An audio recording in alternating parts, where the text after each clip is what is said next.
Hi guys, आज हम ये प्रॉब्लम देखेंगे। प्रॉब्लम का नाम है numbers at most N given digit set. इससे पहले गाइस हमने डिजिट डीपी का इंट्रोडक्टरी वीडियो चैनल पे अपलोड कर रखा है। अगर तुमने उस लेक्चर को नहीं देखा है तो इस लेक्चर को देखने से पहले उस लेक्चर को देखो, क्योंकि बहुत सारा पार्ट रिपीटेटिव होने वाला है। तो मैं उन रिपीटेटिव पार्ट को इस लेक्चर पे कवर नहीं करूंगा, ताकि कम समय में हम ज्यादा से ज्यादा कंटेंट कवर कर सके। बट हाँ, ये मेरी गारंटी है कि अगर तुमने इंट्रोडक्टरी वीडियो देख रखा है तो तुम्हें इस प्रॉब्लम का हर एक पार्ट क्रिस्टल क्लियर होगा, कोई सा पार्ट तुम्हें मिस नहीं होगा।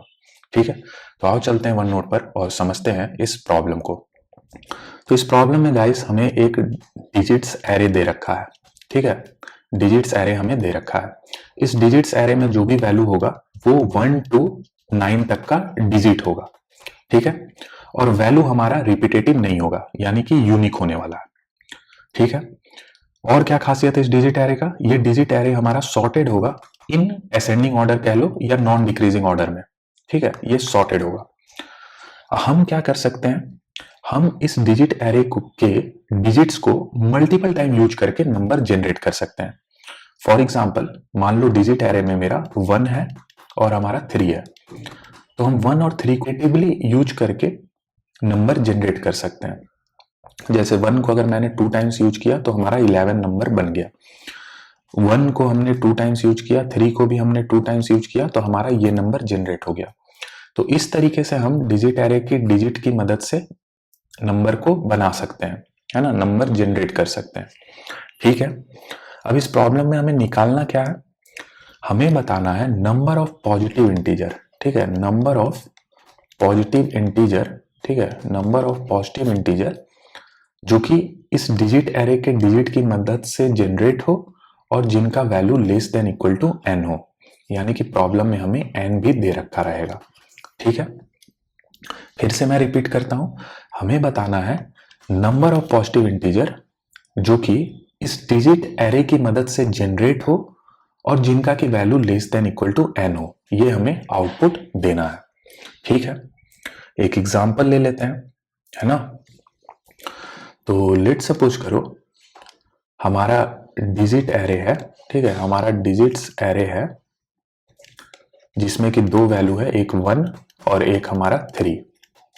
अब ये जो डिजिट एरे का वैल्यू है ये हमें एज अ स्ट्रिंग दे रखा रहेगा। ठीक है, तो ये हमारा 2 वैल्यू हो गया और दूसरा हमारे पास क्या रहेगा, n रहेगा। तो लेट सपोज करो n हमारा 20 है। तो हमें बताना है हर एक पॉजिटिव इंटीजर जो कि हम जनरेट कर सकें यूजिंग दिस डिजिट एरे जो कि लेस देन इक्वल टू हो 20। अब एक बात तुम ध्यान देना, यहाँ पॉजिटिव इंटीजर बोल रखा है प्रॉब्लम में। पॉजिटिव इंटीजर का मतलब है वैल्यू ग्रेटर देन 0, यानी कि 0 को हम इंक्लूड नहीं कर सकते हैं। ठीक है, तो देखते हैं अब क्या क्या जनरेट कर सकते हैं हम। तो पहला डिजिट है हमारा 1, तो 1 को हमने 1 टाइम लिखा तो 1 बन गया मेरा। ठीक है, दूसरा डिजिट है हमारा 3, तो 3 हमने जनरेट कर लिया। और देखो 1 और 3 दोनों ही हमारा क्या है, लेस देन इक्वल टू 20 है, तो यानी कि दोनों ही काउंट में हमें ऐड करना होगा। ठीक है, दूसरा हम क्या जनरेट कर सकते हैं, 1 1 जनरेट कर सकते हैं। डिजिट एरे के किसी भी डिजिट को हम कितने भी टाइम्स यूज कर सकते हैं, है ना। तो 1 1 हमारा जनरेट हो गया। सिमिलरली हम 3 3 जनरेट कर सकते हैं। यहां पे अगर तुम देखोगे तो 1 1 हमारा लेस देन इक्वल टू 20 है, तो इसे तो हम एक्सेप्ट कर लेंगे। बट 3 3 यानी कि 33 हमारा क्या है, ग्रेटर देन n है, तो इसे हम इंक्लूड नहीं करेंगे। एक और हम क्या जनरेट कर सकते हैं, 1 टाइम 1 को यूज कर ले और 1 टाइम 3 को यूज कर ले, तो हमारा बन जाएगा 13।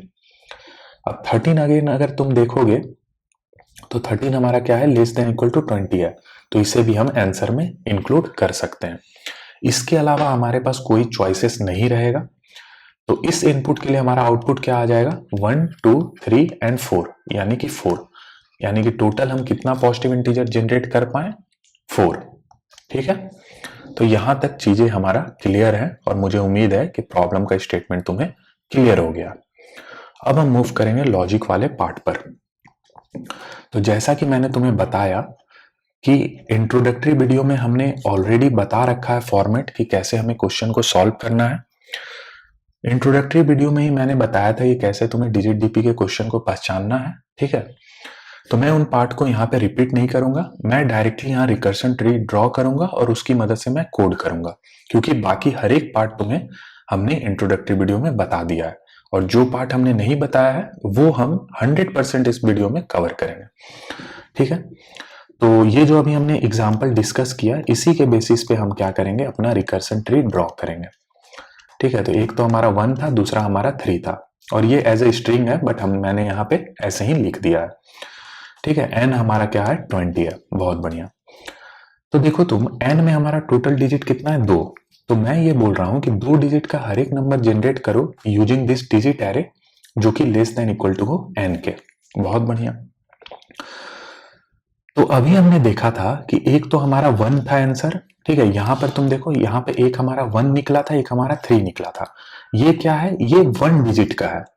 तो इस चीज को हम कैसे टैकल करेंगे, तो हम आगे एक लीडिंग जीरो लगा देंगे, है ना। फिर हम यहाँ पे 1 ले लेंगे, तो ये किस चीज में कन्वर्ट हो गया, ये 1 में कन्वर्ट हो गया, है ना। सिमिलरली 3 बनाने के लिए क्या होगा, आगे 0, यहाँ 3, और ये कन्वर्ट हो गया 3 में। यानी कि इस प्रॉब्लम में लीडिंग जीरो अलाउड है। ठीक है, लीडिंग जीरो इस प्रॉब्लम में अलाउड है, बट हम ये नहीं कर सकते कि 1 अगर हमने यहां लिख दिया तो हम यहाँ पे 0 लें, ये कभी पॉसिबल नहीं है, क्योंकि डिजिट एरे का जो वैल्यू है वो 1 to 9 के ही बीच में होगा, और सारा वैल्यू यूनिक होगा, कोई वैल्यू रिपीट नहीं करेगा। तो यहां 0 आने का मतलब ये है कि कहीं ना कहीं डिजिट एरे में 0 रहा होगा, बट 0 तो कभी डिजिट एरे में रहेगा ही नहीं, तो ये सिनेरियो कभी नहीं पॉसिबल होगा। पॉसिबल क्या है, लीडिंग जीरो। बहुत बढ़िया। अब देखो हम क्या करेंगे, अब हम अपना रिकर्सन ट्री बनाएंगे। तो रिकर्सन ट्री में सबसे पहले क्या क्या पैरामीटर हम भेजेंगे, तो सबसे पहला तो हमें कितने डिजिट का नंबर जनरेट करना है, तो जितना n का डिजिट है उतना ही डिजिट का, तो n हमारा 2 डिजिट का है, तो यानी कि 2 डिजिट का हमें नंबर जनरेट करना है। दूसरा पैरामीटर हमें भेजना है कंस्ट्रेंट। कंस्ट्रेंट क्या रहता है, कंस्ट्रेंट ये इंश्योर करेगा कि जो भी नंबर जनरेट हो वो n से एक्सीड ना करे। ये मैंने इंट्रोडक्टरी वीडियो में बताया है, मैंने जो फर्स्ट प्रॉब्लम बताया था तुम्हें, उस पे भी मैंने इस चीज को डिस्कस किया है। ठीक है, तो मैं डायरेक्टली यहाँ पे 1 भेजूंगा, क्योंकि फर्स्ट जब भी हम फिल करते हैं तो कंस्ट्रेंट हमारा 1 रहता है। बहुत बढ़िया। तीसरा, हमें ये सिनेरियो हैंडल करना है लीडिंग जीरो वाला। तो इनिशियली हमने कोई सा भी नॉन जीरो डिजिट यहाँ प्लेस नहीं किया है, तो हम यहाँ पे 0 रख सकते हैं, है ना। तो इनिशियली हम क्या करेंगे, एक सेकेंड मैं इसे इरेज करता हूं। इनिशियली जो हमारा ये पैरामीटर रहेगा ये 1 रहेगा। ये 1 का मतलब क्या है कि लीडिंग जीरो सभी हम प्लेस कर सकते हैं। बहुत बढ़िया। अब देखना ध्यान से, अब हम इस बारी बारी करके हर एक डिजिट के चॉइसेस को इवेलुएट करेंगे। तो ये हो गया मेरा पहला डिजिट, n हमारा था 20। तो ध्यान से देखना, और हमारा इनिशियली क्या है, मेरे ऊपर कंस्ट्रेंट है। तो जब कंस्ट्रेंट रहेगा तो मैक्सिमम हम इस पोजीशन पे कितना रख सकते हैं, जो इसके कॉरेस्पॉन्डिंग डिजिट प्रेजेंट है n में। तो n में 2 प्रेजेंट है, तो मैक्सिमम इस पोजीशन पे हम 2 ही रख सकते हैं, 2 से ज्यादा नहीं रख सकते हैं। ठीक है, 2 से जैसे ही तुम ज्यादा रखोगे, लेट सपोज करो 3 यहाँ पे रख दिए, और यहाँ पर कोई छोटा सा ही वैल्यू रखोगे 1 भी, तो ये क्या होगा, 31 एक्सीड कर जाएगा 20 के। तो ये जो सेकंड पैरामीटर है जो कि कंस्ट्रेंट है, ये इसी चीज को इंश्योर कर रहा है कि हम n से कभी एक्सीड ना करें। ठीक है, n से हम कभी एक्सीड नहीं करें। ठीक है, मैं चीजों को एक बार जल्दी से यहां से इरेज करता हूं। बहुत बढ़िया। ठीक है, अब देखना ध्यान से, तो ये हमारा हो गया पहला वाला। ठीक है, इसके पास चॉइसेस हमने देखा कितना हो सकता है, तो जितना यहाँ पे इसके कॉरेस्पॉन्डिंग n में जो डिजिट है, तो 2 है, तो यानी कि 0 1 2 3 चॉइसेस बन जाएगा यहाँ पे। ठीक है, 0 1 और 2। बहुत बढ़िया। अब यहाँ तुम एक चीज ध्यान से देखना, डिजिट एरे में मेरा कौन कौन सा डिजिट है, 1 और 3 ही प्रेजेंट है। ठीक है, तो ये जो 2 वाला चॉइसेस बना है, ये तो मेरे काम का है ही नहीं, इसे तो मुझे इवेलुएट करने का नीड ही नहीं है, क्योंकि ये जो चॉइसेस है ये बोल रहा है कि हमें 2 की मदद से डिजिट को जनरेट करना है। बट हमें जो भी डिजिट बनाना है वो इंश्योर करना है कि इन डिजिट एरे में जो डिजिट्स प्रेजेंट है उसी से हम बनाएं, उसके अलावा कोई वैल्यू हम नहीं लेंगे। इट मीन्स कि ये जो 2 वाला ब्रांच है ये अब मेरे काम का नहीं है। ठीक है, तो इसे मैंने यहाँ पे क्रॉस लगा दिया, यानी कि इसको अब मुझे इवेलुएट नहीं करना है। अब ये कोड में हम कैसे हैंडल करेंगे वो मैं तुम्हें दिखाऊंगा। सिंपल है, हमें एक मैप डेटा स्ट्रक्चर या सेट डेटा स्ट्रक्चर को यूज करना होगा, और इसके हर एक वैल्यू को हम सेट में डाल देंगे, और जब भी जो मेरे पास चॉइसेस आएगा तो हम चेक करेंगे क्या वो सेट में प्रेजेंट है कि नहीं। अगर प्रेजेंट होगा तभी हम उस चीज को इवेलुएट करेंगे। तो ये बहुत इजीली हम कोड में हैंडल कर लेंगे। अभी बस खाली तुम चीजों को, लॉजिक को समझो कि हम क्या कर रहे हैं। अब तुम बोलोगे कि तुम बोलोगे कि डिजिट एरे में तो जीरो भी नहीं है, तो आपने यहाँ जीरो क्यों लिखा है? जीरो मैंने इसलिए लिखा है क्योंकि ये जो थर्ड पैरामीटर जो हमने भेजा है ये बता रहा है कि हम लीडिंग जीरो रख सकते हैं। इसका वैल्यू 1 होने का मतलब क्या है कि हम लीडिंग जीरो को रख सकते हैं। अब ये लीडिंग जीरो क्यों जरूरी है? क्योंकि अगर हम यहाँ जीरो लिखेंगे तो हम यहाँ पे अगर 1 रखेंगे तो हमें 1 मिलेगा, है ना? तो इस चीज के लिए हम लीडिंग जीरो रख सकते हैं, ठीक है? तो अब देखो, अब यहाँ पर ये 1 है, इट मीन्स कि ये जीरो को हम यूज कर लेंगे। अब देखना, अब मैं एक बार और यहाँ पे चीजों को थोड़ा सा हटाता हूँ, क्लीन करता हूँ, ठीक है? इसको भी मैं हटाता हूँ यहाँ, तो ठीक है, बहुत बढ़िया। अब देखो, अब ये वाला ब्रांच को हम सॉल्व करेंगे, तो यहाँ पे क्या कर रहे हैं, हम जीरो रख रहे हैं, ठीक है? तो अगर हमने जीरो रख दिया तो अब मेरा रिकर्सन किस पार्ट के लिए कॉल होगा? पहला पैरामीटर क्या बता रहा है, कितने नंबर ऑफ डिजिट का नंबर जनरेट करना है। तो अब मेरे पास एक ही डिजिट बचा है ना, क्योंकि फर्स्ट वाला हमने जीरो रख दिया, तो यानी कि ये हो जाएगा 1। दूसरा हमारा बता रहा है कंस्ट्रेंट, तो n हमारा 20 है। अब ये पहला ही डिजिट अगर मेरा छोटा हो गया, 2 से छोटा हो गया जीरो, तो यहां पर हम कोई सा भी डिजिट रखें, मेरा नंबर क्या होगा? डेफिनेटली 20 से छोटा आएगा। तो कोई कंस्ट्रेंट इस डिजिट पे हमें भेजने का जरूरत नहीं है, तो हम क्या करेंगे, यहाँ जीरो भेज देंगे, ठीक है? अब देखो, अब क्योंकि हमने यहाँ पे लीडिंग जीरो, यहाँ पे हमने क्या रखा है, जीरो रखा है, तो जो ये थर्ड पैरामीटर है जो कि बता रहा है कि हम जीरो रख सकते हैं कि नहीं, लीडिंग जीरो पॉसिबल है कि नहीं, तो अगर हमने यहाँ जीरो रखा है तो हम यहाँ भी जीरो रख सकते हैं, क्योंकि इस पोजीशन पे कोई नॉन जीरो डिजिट तो हमने रखा नहीं है, तो यानी कि लीडिंग जीरो अभी भी कंटिन्यू हो जाएगा, तो यहाँ पे भी हम 1 भेज देंगे। बहुत बढ़िया। अब इस वाले ब्रांच को सॉल्व करते हैं हम, ठीक है? इस पे हमने क्या रखा, 1 रख दिया यहाँ पे, ठीक है? तो अब रिकर्सन क्या कॉल होगा? अब मुझे एक डिजिट का नंबर जनरेट करना है, तो ये मैंने 1 पास कर दिया। अब ध्यान से देखो, n मेरा 20 है, तो पहला डिजिट ही अगर छोटा हो गया तो इस डिजिट पे तो कोई कंस्ट्रेंट नहीं है ना? तो कंस्ट्रेंट हमारा जीरो हो जाएगा। अब देखना, अब क्या इज लीडिंग जीरो, जो कि हम वेरिएबल का नाम यूज कर रहे हैं, ठीक है, जो कि बता रहा है कि क्या लीडिंग जीरो पॉसिबल है कि नहीं, क्योंकि हमने यहाँ नॉन जीरो डिजिट रख दिया है, तो अब हम इस पोजीशन पे जीरो नहीं यूज कर सकते हैं, तो इस वाले वेरिएबल को क्या करो, जीरो भेज दो। बहुत बढ़िया, ठीक है? अब मैं चीजों को एक बार और इरेज करता हूं ताकि थोड़ा स्पेस मुझे मिल जाए, है ना? ठीक है, मैंने चीजों को यहाँ पे इरेज कर दिया है। अब देखना तुम, अब हम क्या करेंगे, इस रिकर्सन को सॉल्व करेंगे, ठीक है? इस रिकर्सन को सॉल्व करने का मतलब क्या है कि इसके पहले डिजिट को हमने जीरो रखा है, ठीक है, और अब हमें आगे सॉल्व करना है। तो अब पहले ये देखो कि इसके पास चॉइसेस क्या क्या है। तो सबसे पहला चीज तो इस पे कंस्ट्रेंट है नहीं, ये हमें यहां से पता चल गया, ये सेकंड वेरिएबल जो कि कंस्ट्रेंट है, कंस्ट्रेंट अगर जीरो है इट मींस कि हम इस पे कुछ भी रख सकते हैं, कोई सा भी डिजिट। बट तुम ध्यान से एक चीज देना, ध्यान देना तुम एक चीज पे, जो हमारा डिजिट एरे था, ठीक है, जो हमारा डिजिट एरे था उसमें वैल्यू क्या है, 1 और 3 है, और हमें जो भी नंबर जनरेट करना है वो डिजिट एरे की मदद से ही जनरेट करना है। तो इस पोजीशन पे मैक्सिमम कितना रख सकते हैं? मैक्सिमम हम रख सकते हैं जो कि डिजिट एरे का लास्ट वैल्यू होगा, यानी कि 3। क्यों लास्ट वैल्यू? क्योंकि डिजिट एरे हमारा सॉर्टेड है असेंडिंग ऑर्डर में, तो जो लास्ट का वैल्यू होगा वो सबसे बड़ा वैल्यू होगा, है ना? तो मैक्सिमम हम कितना, मेरे पास चॉइसेस है, जो इसका लास्ट का वैल्यू है, इसके आगे का वैल्यू को रखने का कोई फायदा नहीं है। हम 4 को नहीं रख सकते हैं क्योंकि 4 डिजिट एरे में ही नहीं है, तो ये चॉइसेस कहां से बनेगा, इस पोजीशन के लिए नहीं बन पाएगा, है ना? तो जो डिजिट एरे का जो लास्ट वैल्यू होगा उतना ही मेरा मैक्सिमम हम इस पोजीशन पे रख सकते हैं, अगर मेरे ऊपर कंस्ट्रेंट नहीं है तो यानी कि हम 3 रख सकते हैं। तो अगेन 0 के लिए एक ब्रांच, एक 1 के लिए ब्रांच, एक 2 के लिए ब्रांच बन जाएगा, एक 3 के लिए ब्रांच बन जाएगा। बहुत बढ़िया, है ना? अब इसमें सबसे पहले तो एक चीज समझ जाओ, ये 2 वाले ब्रांच को इवेलुएट करने का जरूरत ही नहीं है। अगेन क्यों? क्योंकि डिजिट एरे में हमारा 2 है ही नहीं, तो इसको इवेलुएट करने का हमें नीड ही नहीं है। बहुत बढ़िया, चीजों को मैं इरेज करता हूं एक बार और। अब ध्यान से देखना, अब फर्स्ट पोजीशन पे हमारा क्या है, ये जीरो प्लेस्ड है, ठीक है? सेकंड पोजीशन पे हम ये रखना चाह रहे हैं, यानी कि जीरो, तो रख सकते हैं हम, है ना? तो अब रिकर्सन क्या कॉल होगा? अब रिकर्सन कॉल होगा कितने नंबर ऑफ डिजिट का नंबर जनरेट करना है, तो देखो 2 डिजिट का करना था, हमने 2 डिजिट का कर दिया, तो अब 0 डिजिट का, ठीक है, अब मुझे करना ही नहीं है। बहुत बढ़िया। अब सेकंड था मेरा कंस्ट्रेंट, तो कंस्ट्रेंट क्या रहेगा, अब हमने 0 0 रखा है तो कंस्ट्रेंट कुछ भी नहीं आएगा, ठीक है? और क्योंकि हमने 0 0 रखा है, कोई नॉन जीरो डिजिट हमने नहीं रखा है, तो ये जो थर्ड पैरामीटर होगा वो अभी भी 1 होगा, ठीक है, तो ये हमने लिख दिया। अब ये जो सेकंड वाला केस है इसको हम इवेलुएट करते हैं, है ना। फर्स्ट पोजीशन पे 0 है, ठीक है, यहाँ पर, ठीक है, ऐसे देखो ब्रांच को, देखो ये ऐसे करके कहाँ जा रहा है, यहाँ पे जा रहा है।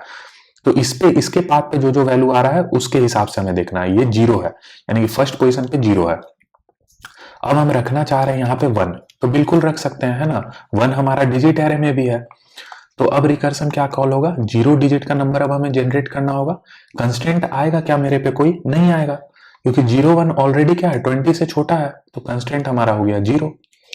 अब देखो, अब क्योंकि हमने नॉन जीरो डिजिट रख दिया है, तो अब ये जो लीडिंग जीरो वाला जो वेरिएबल हम भेज रहे थे वो हो जाएगा 0। बहुत बढ़िया, ठीक है। अब हमारा क्या सिनेरियो है, अब हमारा ये 3 वाला सिनेरियो है, यानी कि फर्स्ट पोजीशन पे 0 और यहाँ हम 3 रख रहे हैं।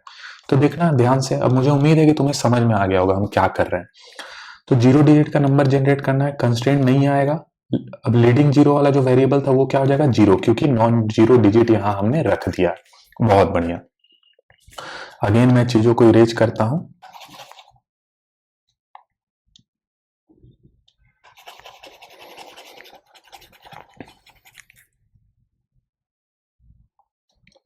अब हमें इस वाले ब्रांच को सॉल्व करना है, ठीक है। तो इसका मतलब क्या है कि फर्स्ट पोजीशन पे हमने 1 रखा है, ठीक है, और इस पे हमें चॉइसेस को देखना है, ठीक है। तो सबसे पहले यहाँ देखो, यहाँ कंस्ट्रेंट मेरे ऊपर नहीं है, तो जब भी कंस्ट्रेंट नहीं रहेगा तो मैक्सिमम मेरे पास कितना चॉइसेस बनेगा, जो डिजिट एरे का हमारा लास्ट वैल्यू है, यानी कि 3, इतना ही चॉइसेस है मेरे पास, ठीक है। तो अगेन हमारा यहाँ से कितना ब्रांचेस निकलेगा, एक 0 के लिए निकलेगा, एक 1 के लिए निकलेगा, एक 2 के लिए निकलेगा और एक हमारा 3 के लिए निकलेगा, है ना। अब अगेन तुम देखो 2 को हमें लेने का नीड नहीं है, क्यों, क्योंकि 2 हमारा डिजिट एरे में है नहीं। बहुत बढ़िया। अब देखो क्या हम 0 को लेंगे, नहीं लेंगे, क्योंकि यहाँ जो ये वेरिएबल ये क्या बता रहा है कि हमने कोई नॉन जीरो डिजिट पहले ही रख दिया है, यानी कि यहाँ हमने 1 रख दिया है। अब हम यहाँ पे 0 नहीं ले सकते हैं, 0 हम तभी लेंगे जब मेरा लीडिंग में लगाना हो हमें, है ना। तो इस वाले ब्रांच को भी सॉल्व करने का जरूरत है नहीं, हमें केवल 1 और 3 के लिए देखना है ना। तो अब देखो यहाँ 1 है हमारा और यहाँ हम 1 रखना चाह रहे हैं, तो क्या रिकर्सन कॉल होगा, ठीक है। तो अब मुझे 0 डिजिट का नंबर जनरेट करना है, ठीक है, बहुत बढ़िया। क्या मेरे ऊपर कोई कंस्टेंट आएगा, नहीं आएगा, क्योंकि n हमारा 20 था। तो जब फर्स्ट ही डिजिट मेरा छोटा हो गया जो कि 1 है एज कंपैरिजन टू 2, तो आगे वाले पे कोई कंस्टेंट ही नहीं है, और ये चीज मुझे यहां से ही पता चल रहा है, ठीक है। तो अगेन आगे भी हम क्या करेंगे, कंस्टेंट 0 भेजेंगे। अब क्योंकि हमने यहाँ पे 1 रखा है, ठीक है, तो लीडिंग जीरो वाला वेरिएबल तो क्या होगा, 0 ही जाएगा, है ना, क्योंकि अब हम रख ही नहीं सकते हैं 0, non zero digit already placed है। अब हमें ये वाला सिनेरियो देखना है, तो इसको भी जल्दी से देख लो। फर्स्ट पोजीशन पे 1 है और यहाँ हम 3 रख रहे हैं, तो इसके लिए हम क्या रिकर्सन लिखेंगे, रिकर्सन ऑफ 0 डिजिट का नंबर जनरेट करना है, कंस्टेंट कुछ भी नहीं आएगा, लीडिंग जीरो 0 हो जाएगा। तो ये हमारा गाइस हमने रिकर्सन ट्री ड्रॉ कर दिया। अब जैसे ही ये जो हमारा फर्स्ट पैरामीटर है जो कि बता रहा था कि 2 डिजिट का हमें नंबर जनरेट करना है, तो जैसे ही ये फर्स्ट पैरामीटर का वैल्यू हमारा 0 हो जाता है, इट मींस कि 2 डिजिट का नंबर हमें जनरेट करना था, हमने कर दिया। तो यहाँ पे हमें क्या करना है, रुक जाना है। यही होता है रिकर्सन का बेस केस, ठीक है। अब ध्यान से देखो इस केस में कौन सा नंबर जनरेट हुआ, कैसे हमें पता चलेगा, तो इसके ब्रांच को फॉलो करो, ठीक है। 0 0 और फिर यहां से 0, यानी कि ये 0 ये 0, तो यानी कि इसमें 0 बना, ठीक है। इसका क्या आउटपुट आ रहा है, 0 1, यानी कि 1 बना। इसका क्या आउटपुट आएगा, 0 एंड 3, यानी कि 3 बना। अब देखो ध्यान से, इस वाले रिकर्सन का क्या आउटपुट आएगा, 1 1, यानी कि 11। इस वाले रिकर्सन का क्या आउटपुट आएगा, 1 एंड 3, यानी कि 13। अब ध्यान से देखना, हमें प्रॉब्लम में बोला है नंबर ऑफ पॉजिटिव इंटीजर निकालने, बट जब हम रिकर्सन ट्री ड्रॉ करेंगे तो हमेशा मुझे एक 0 देखने को मिलेगा, और 0 मेरा पॉजिटिव इंटीजर है नहीं, तो जो भी मेरा इसका आउटपुट आएगा उसमें हमें -1 करके रिटर्न करना होगा। क्यों, क्योंकि ये 0 को हमें इंक्लूड करना नहीं है। अब तुम कोई सा भी टेस्ट केस लोगे उसमें फिक्स है कि ये 0 जनरेट होगा ही होगा, क्योंकि यही रिकर्सन का फॉर्मेट हर जगह अप्लाई होगा। तो ये 0 जनरेट हो रहा है, तो हमें ये इंश्योर करना है कि लास्ट में हम जो भी आउटपुट करें उसको -1 करके रिटर्न करें, क्योंकि 0 हमारा पॉजिटिव इंटीजर नहीं है, तो इसे हम इंक्लूड नहीं करेंगे। 1 को हम इंक्लूड कर लेंगे, 3 को हम इंक्लूड कर लेंगे, 11 को हम इंक्लूड कर लेंगे, 13 को हम इंक्लूड कर लेंगे, तो टोटल मुझे कितना मिला, 4। और जब हमने इस एग्जाम्पल को डिस्कस किया था तो भी हमने देखा था कि 4 ही हमारा आउटपुट आएगा। तो ये रिकर्सन ट्री एक्सपेक्टेड रिजल्ट हमें दे रहा है। तो यही था गाइस पूरा पूरा रिकर्सन ट्री। अब हम इसे जल्दी से कोड करेंगे। तो आओ चलते हैं लीड कोड पर।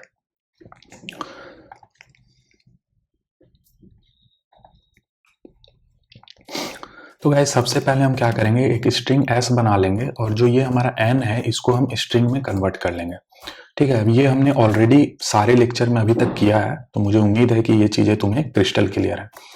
अब हम क्या करेंगे, रिटर्न करेंगे एक रिकर्सन को।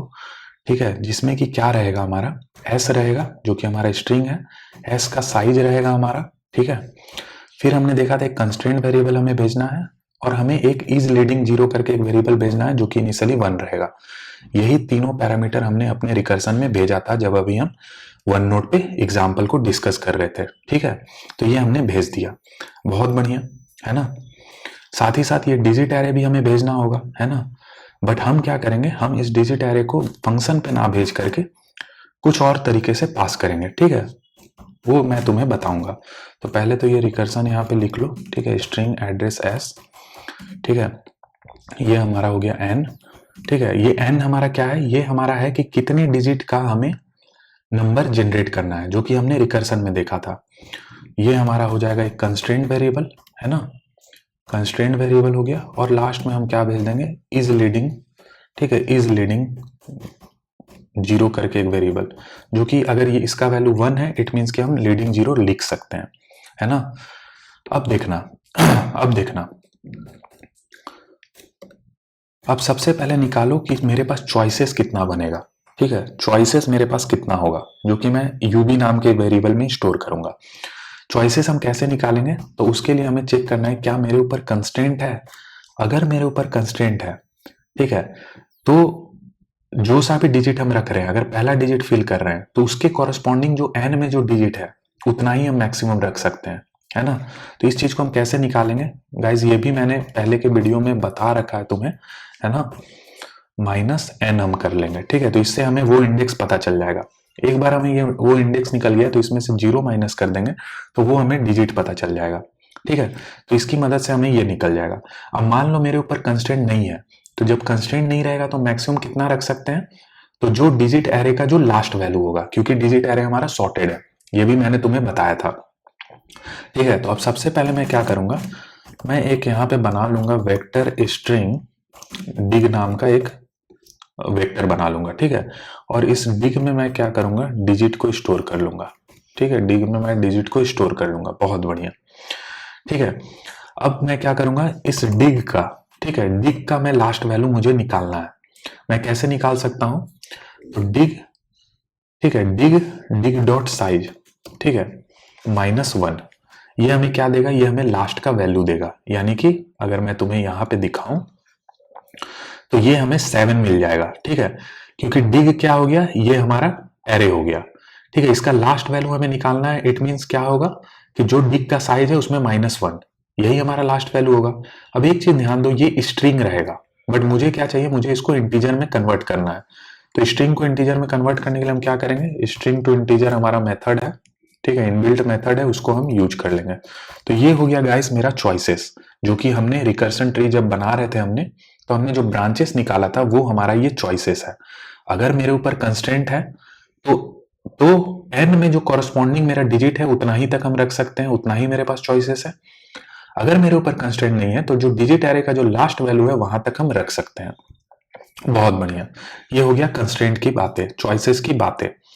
अब हम क्या करेंगे, इन चॉइसेस पे चलेंगे, है ना, इन चॉइसेस पे हम चलेंगे। ठीक है, तो d इक्वल टू 0 से लेकर के d less than equal to upper bound, इतना ही हमारे पास चॉइसेस रह रहा था, है ना, d++। बहुत बढ़िया। अब एक चीज ध्यान दो, अगर d मेरा 0 है, ठीक है, तो d0 को हमें तभी इवेलुएट करना है जब जो इज लीडिंग जीरो वाला जो वेरिएबल है वो क्या हो, वो 1 हो।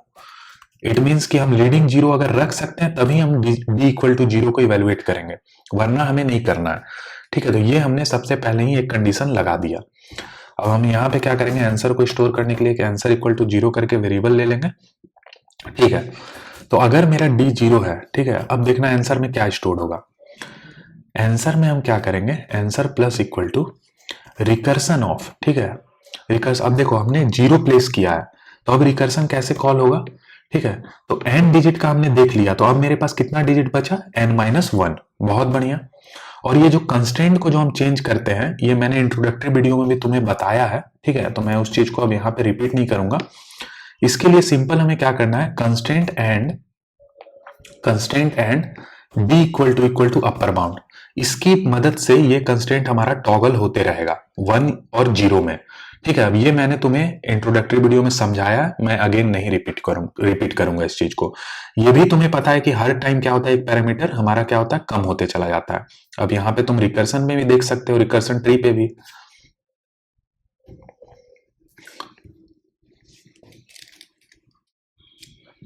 देखो ये रिकर्सन ट्री पे क्या था, इनिशियली मेरे पास 2 था ये पैरामीटर, फिर घट करके 1 घटा और 1 हो गया, फिर 1 से क्या हो गया, 0 हो गया। तो हर एक रिकर्सन कॉल पे 1 1 करके हमारा डिक्रीज हो रहा है, और वो मीनिंगफुल भी है। हमें इनिशियली 2 डिजिट का बनाना था नंबर, फिर हमने 1 डिजिट को प्लेस किया, तो अब हमें कितने का बनाना है, 1 डिजिट का नंबर जनरेट करना है ना, तो ये डिक्रीज होगा। तो ये हमने n-1 भेजा और ये कंस्टेंट हमने यहाँ लिख दिया। ठीक है, अब देखो, अब क्योंकि हम इस पोजीशन पे 0 रख रहे हैं, ठीक है, इट मींस कि अभी भी हमारा जो लीडिंग 0 वाला जो वेरिएबल होगा वो क्या होगा, 1 होगा। यानी कि अभी भी हम 0 लिख सकते हैं, क्योंकि अभी तक हमने कोई नॉन जीरो डिजिट नहीं रखा है। ठीक है, तो ये कवर हो गया हमारा। अब देखना, इसके अलावा अब हमें क्या देखना है, अब जो भी डिजिट आ रहा है, ठीक है, हमें ये इंश्योर करना होगा कि वो डिजिट हमारा इस डिजिट एरे का ही डिजिट होना चाहिए, उन्हीं की मदद से हमें नंबर जनरेट करना है ना। तो अब मैं क्या करूंगा, एक सेट डेटा स्ट्रक्चर यूज कर लूंगा। ठीक है, मैं यहाँ पे करता हूँ सेट इंट st। ठीक है, ये सेट डेटा स्ट्रक्चर मैंने यूज कर लिया। अब मैं क्या करूंगा, इस डिजिट एरे पे ट्रैवर्स करूंगा। ठीक है, डिजिट्स एरे की हर एक वैल्यू पे मैं ट्रैवर्स करूंगा और इसको मैं सेट में इंसर्ट करूंगा। अब क्योंकि सेट हमने इंटीजर डेटा टाइप का लिया है और डिजिट एरे का जो वैल्यू है वो क्या है, स्ट्रिंग है, तो अगेन हमें क्या करना होगा, स्ट्रिंग टू इंटीजर वाला फंक्शनैलिटी यूज करना होगा। तो ये सेट में हमारा इंसर्ट हो गया। अब हम यहाँ पे क्या करेंगे, हम यहाँ एक चेक लगा देंगे कि सेट में अगर मेरा ये डी वाला वेरिएबल प्रेजेंट है, ठीक है, कैसे हम चेक करेंगे, अगर set dot find does not equal to set dot in, it means कि वो वैल्यू प्रेजेंट है। अगर प्रेजेंट है तभी हम इस पे रिकर्सन कॉल करेंगे, और अगेन रिकर्सन क्या होगा, n-1। ठीक है, और ये वाला पार्ट भी हमारा सेम रहेगा, तो इसे मैं यहाँ से कॉपी कर लेता हूँ। ठीक है, इसे मैं कॉपी कर लेता हूं, और ये जो लास्ट वाला होगा पैरामीटर वो क्या हो जाएगा, वो 0 हो जाएगा। क्यों, क्योंकि यहां पर अगर हम आ रहे हैं, इट मीन्स कि कोई नॉन जीरो डिजिट है ना। कैसे नॉन जीरो डिजिट है, इसमें वही सारा वैल्यू है जो कि डिजिट एरे में प्रेजेंट है, और डिजिट एरे का कंस्टेंट क्या था, 1 to 9, उतना ही वैल्यू आएगा। तो जैसे ही हमने नॉन जीरो डिजिट रख दिया, तो अब हम लीडिंग जीरो नहीं रख सकते हैं, तो हमने यहाँ 0 भेज दिया। अब गाइज ये सारा पार्ट मीनिंगफुल है, बट मैं चीजों को बार बार रिपीट कर रहा हूं ताकि तुम्हें कुछ भी डाउट ना हो। ठीक है, जनरली लोग कोड डायरेक्ट लिख देते हैं, ठीक है, बट मैं तुम्हें इस चीज को भी समझाने की कोशिश कर रहा हूं, क्योंकि मुझे सेटिस्फेक्शन तभी मिलता है जब मुझे ऐसा फील हो कि तुम्हें हर एक पार्ट समझ में आ गया। ठीक है, तो अब मैं यहाँ क्या करूंगा, रिटर्न कर दूंगा आंसर को। अभी भी इसमें एक पार्ट हमारा बच रहा है जो कि है बेस केस। तो बेस केस हमारा हमने देखा है रिकर्सन ट्री में, जैसे ही n का वैल्यू 0 होता है, इट मीन्स कि हमें एक वैल्यू मिल गया है, एक आउटपुट हमें मिल गया है। ठीक है, तो उस केस में हमें क्या करना है, रिटर्न कर देना है 1। ठीक है, बट यहाँ एक चीज तुम्हें ध्यान में रखना है, ये जो भी रिकर्सन रिटर्न होगा ना, इसमें -1 करके हमें आउटपुट डालना है, भेजना है। क्यों, क्योंकि यहाँ पर हमारा एक ऐसा केस बन जाएगा जो कि 0 रहेगा। तो 0 को हमें नहीं कवर करना है, क्योंकि प्रॉब्लम में मेंशन कर रखा है कि हमें पॉजिटिव नंबर ही बताना है, और 0 एक पॉजिटिव नंबर नहीं है, तो इस कारण हमने -1 लगाया है। ठीक है, अब अगर तुम रिकर्सन ट्री भी देखोगे, ठीक है, अगर तुम रिकर्सन ट्री भी देखोगे, तो हर एक जहां पे n मेरा 0 हो रहा था, देखो देखना ध्यान से, यहाँ पे 0 हुआ, यहाँ 0 हुआ, यहाँ 0 हुआ, ठीक है, यहाँ पर 0 हुआ, यहाँ पर 0 हुआ, हर एक हमारा आउटपुट बना। ठीक है, देखो यहाँ 1 2 3 4, और एक ये 5 भी आउटपुट बनेगा, बट जब हम लास्ट में रिटर्न करेंगे तो 5 -1 करके रिटर्न करेंगे, ताकि हमारा जो एक्चुअल आउटपुट है 4 वो रिटर्न हो। ठीक है, तो यही हमने बेस केस यहाँ पे लिख दिया है ना। अब एक बार इसे हम रन करते हैं और देखते हैं ये कैसा चल रहा है। ठीक है, यहाँ पे हमने ये मिस कर दिया है, तो यहाँ पे हमें लगा देना है सेमी कॉलन। एक बार और रन करते हैं। ठीक है, एक और गलती हमने किया है, यहाँ पे हमें डिजिट्स भेजना है। बहुत बढ़िया, फिर से एक बार रन करते हैं हम। ठीक है, सारा गिवन टेस्ट केस पास हो गया। अब अगर इसे हम सबमिट करेंगे तो ये हमें दे देगा टीएलई। और ये टीएलई क्यों देगा? क्योंकि ये रिकर्सन वाला कोड है। अभी तक हमने इस पे डिजिट डीपी तो अप्लाई ही नहीं किया है। ठीक है, डीपी तो हमने लगाया ही नहीं है। ठीक है, देख सकते हो तुम 81 टेस्ट केस फिर भी पास हो गया। तो अब मैंने तुम्हें ऑलरेडी बता रखा है कि डीपी हमें कैसे लगाना है। तो डीपी के लिए हम क्या करेंगे, हम एक टेबल बनाएंगे, ठीक है, जिसमें जो कि कितने डायमेंशन का होगा, जितना हमारा यहाँ वेरिएबल वाला पार्ट है। तो पहला तो हमारा एन वेरी कर रहा है। कैसे तुम्हें पता चलेगा? देखो, इनिशियली हमने एन भेजा बट रिकर्सन में हमारा n-1 हो रहा है, तो ये एक वेरिएबल वाला पार्ट है। ये स्ट्रिंग एस, क्या ये वेरी कर रहा है? नहीं कर रहा है। हम एज इट इज स्ट्रिंग को हर रिकर्सन में भेज रहे हैं, है ना। कंस्टेंट, कंस्टेंट हमारा वेरी करेगा इस वैल्यू की मदद से, कभी 0 या कभी 1 हो सकता है। ये जो इज लीडिंग 0 वाला वैल्यू है ये भी वेरी करेगा। देखो यहाँ पे 1 है, यहाँ 0 है, तो ये 3 हमारा क्या है, वेरिएबल है। तो इन 3 वेरिएबल के लिए हमें क्या करना होगा, 3 डायमेंशन का डीपी बनाना होगा जो कि इन तीनों को स्टोर करे, है ना, जो कि इन तीनों को स्टोर करे। अब हम कैसे बनाएंगे? तो सिंपल हम लिखेंगे इंट डीपी। तो सबसे पहले तो हमें, ठीक है, इंट डीपी, सबसे पहले हमें देखना है कि ये n का मैक्सिमम वैल्यू कितना हो सकता है। ठीक है, तो ये कैसे हमें पता चलेगा? ये हमें कंस्ट्रेंट से पता चलेगा। n का देखो मैक्सिमम वैल्यू 10⁹ जा रहा है। ठीक है, 10⁹ तक, सॉरी, ये हमारा n का वैल्यू है 10⁹ तक। और हमने क्या किया है, हमने पहले n को स्ट्रिंग में कन्वर्ट किया है। तो 10⁹ स्ट्रिंग का लेंथ कितना होगा? लेंथ हमारा 10 होगा, है ना। और ये जो स्ट्रिंग का साइज है यही तो हम भेज रहे हैं। तो जो मेरा मैक्सिमम वैल्यू है 10⁹, उसमें मेरा ये s डॉट साइज कितना जा रहा है? 10। तो यानी कि 10 से कभी हम एक्सीड ही नहीं करेंगे, है ना। सेफ साइड के लिए हम यहाँ क्या करेंगे, 12 भेज देंगे। बहुत बढ़िया। ये कंस्ट्रेंट का वैल्यू या तो 0 हो सकता है या तो 1 हो सकता है। ठीक है, दो ही वैल्यू है तो हम यहाँ 2 भेज देंगे।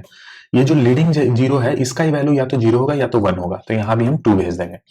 अब इनिशियली हमें इस डीपी में एक ऐसा वैल्यू को स्टोर करना है जो कि मेरा कभी आउटपुट नहीं आएगा। तो हमें यहाँ काउंट आउटपुट करना है, तो काउंट कभी नेगेटिव नहीं होगा। तो हम इनिशियली क्या करेंगे, -1 सेट कर देंगे डीपी में। ये हमारे पास फंक्शनैलिटी है ना। तो इसे हमने स्टोर कर दिया, डीपी -1 साइज ऑफ डीपी। ठीक है, तो -1 स्टोर हो गया।